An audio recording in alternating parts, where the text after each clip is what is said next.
Okay, let's look at multiplying and dividing with mixed numbers. And this is an instance where we want to take our mixed numbers and change them to improper fractions. So I said earlier there's some cases where having a mixed number is more favorable and sometimes having the improper fraction is more favorable. And this is an instance where if we're given mixed numbers, we want to change the mixed numbers to improper fractions and then use the rules for multiplying or dividing.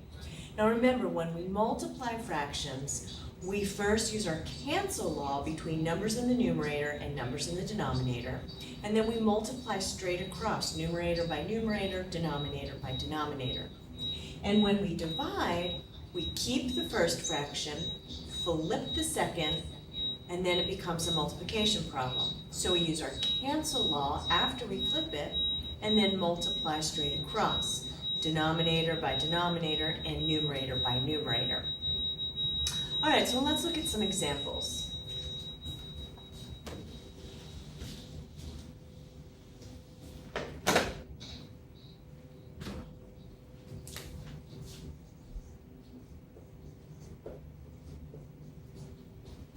Okay, so here we have a mixed number multiplied by a fraction. What we need to do is change our mixed number to an improper fraction by multiplying our denominator by our whole number. So 3 times 8 is 24 plus 1 is 25. So 25 over 8 times 7 over 8. Now I have nothing that I can cancel out, no common factors between 7 and 8 or 25 and 8. So I'm just going to multiply across. 8 times 8 is 64. And then 7 times 25. 7 times 2 is 14, plus 3. Now, that's our final answer, 175 over 64. Now, if you're asked to express your answer as a fraction, this would be acceptable. If you're asked to express your answer as a mixed number, then we'd have to change our improper fraction to a mixed number. And remember, we do that by dividing the denominator into the numerator. So 64 is going to go into 175 2 times. 2 times 64 is 128. Then I subtract 8 from 15 is 7, and 2 from 6 is 4. So this is my remainder. This was my quotient. So 175 over 64 is equal to 2 and 47 over 64. So 64 is our denominator, which doesn't change. 2 came from our quotient, and our new numerator is our remainder.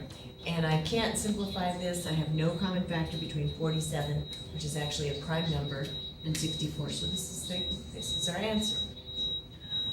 Okay, does it make sense? Well, yeah, I have about 3 here.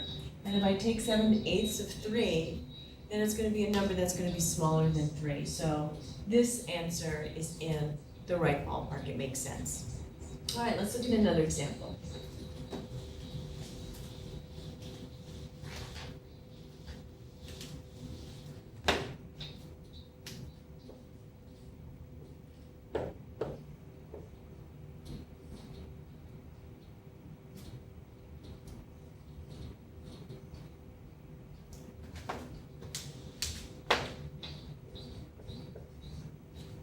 Okay, so here we have a division problem, 4 divided by 1 2/3. Now we want to make our improper fraction, we want to use our mixed number to an improper fraction. 3 times 1 is 3, plus 2 is 5. So it's 4 divided by 1 2/3, which is 5/3. Now, when we have a whole number involved in division or multiplication with fractions, we change our whole number to a fraction by putting it over 1. So now that I have everything in a fraction format, I can go ahead and do the operation of division. And remember, it's keep the first, flip the second, use the cancel law, and multiply across. So I'm going to keep my first, flip my second, use my cancel law, which I cannot. I have no common factors between the numerators and the denominators. And so my final answer in fraction form is going to be 12 over 5. Now, if the answer is requested to be in a fraction form, this is perfectly acceptable. If the answer is requested to be in a mixed number, then we've got to change this to a mixed number by taking our fraction bar to task, dividing 5 into 12. So 5 into 12 goes 2 times with a remainder of 2. So 12 over 5 is equal to 2 and 2/5. Okay, let's look at one more example.